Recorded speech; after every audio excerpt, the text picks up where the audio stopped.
ಶೃಂಗೇರಿ ಚುನಾವಣೆಯಲ್ಲಿ 2023ರಲ್ಲಿ ನಮ್ಮ ರಾಜೇಗೌಡರು 201 ಓಟಲ್ಲಿ ಗೆದ್ದರು ಕೂಡ ಆ ಸಂದರ್ಭದಲ್ಲೇ ಕೂಡ ಬಿ ಜೆ ಪಿ ಸರ್ಕಾರ ಇರುವಾಗಲೂ ಕೂಡ ರೀಕೌಂಟ್ ಮಾಡಿ, ಪೋಸ್ಟಲ್ ಬ್ಯಾಲೆಟ್ ರೀಕೌಂಟ್ ಮಾಡಿ ಅಂತ ಒತ್ತಾಯ ಮಾಡ್ತಾಯಿದ್ರು ಬಿ ಜೆ ಪಿಯವರು.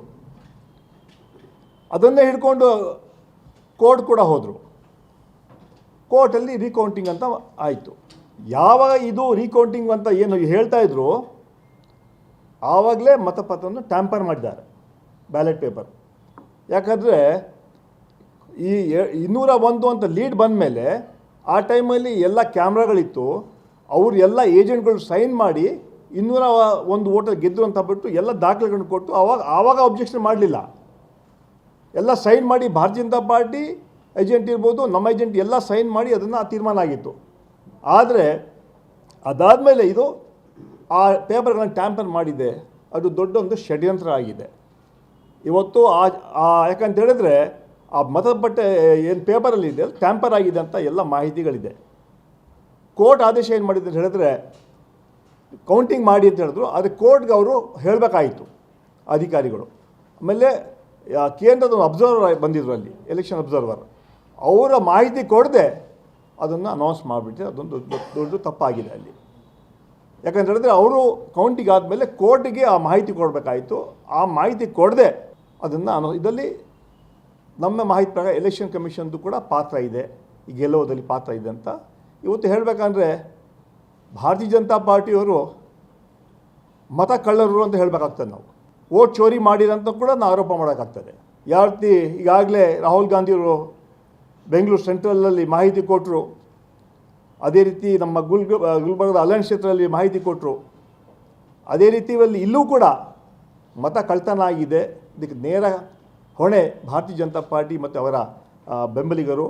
ಅಲ್ಲಿ ಯಾರೋ ಒಂದು ದೊಡ್ಡ ಷಡ್ಯಂತ್ರ ನಡೆದಿದೆ. ಅದ್ರ ಮೂಲಕ ಗೆದ್ದವ್ರನ್ನ ಸೋಲಿಸಿದ್ದಾರೆ, ಸೋತಿವ್ರನ್ನ ಗೆಲ್ಲಿಸಿದ್ದಾರೆ. ಇದರ ಈಗಾಗಲೇ ಲೀಗಲ್ ಟೀಮ್ ಅದರ ಬಗ್ಗೆ ಚರ್ಚೆ ಮಾಡ್ತಾ ಇದೆ.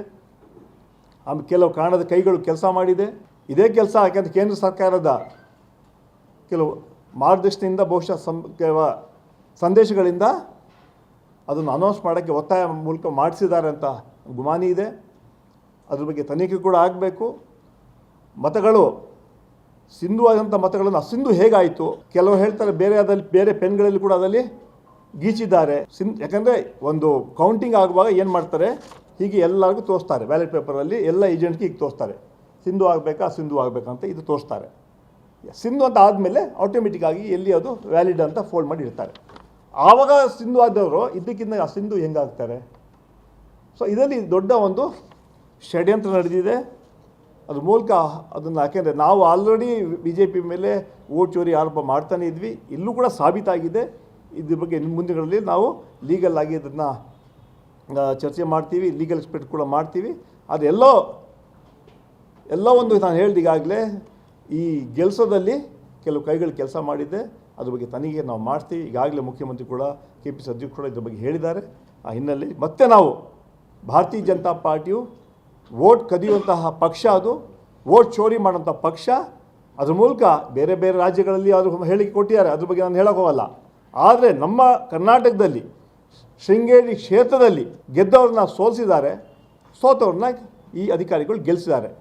ಇದರಲ್ಲಿ ಎಲೆಕ್ಷನ್ ಕಮಿಷನ್ ಕುಮ್ಮಕ್ಕು ಕೂಡ ಇದೆ ಅಂತ ನೇರವಾಗಿ ಆಪಾದನೆ ಮಾಡಬೇಕಾಗ್ತದೆ. ಆ ಹಿನ್ನೆಲೆ 2 ವಿಚಾರಗಳು ತಮ್ಮ ಮುಂದೆ ಇಟ್ಟಿದ್ದೀವಿ.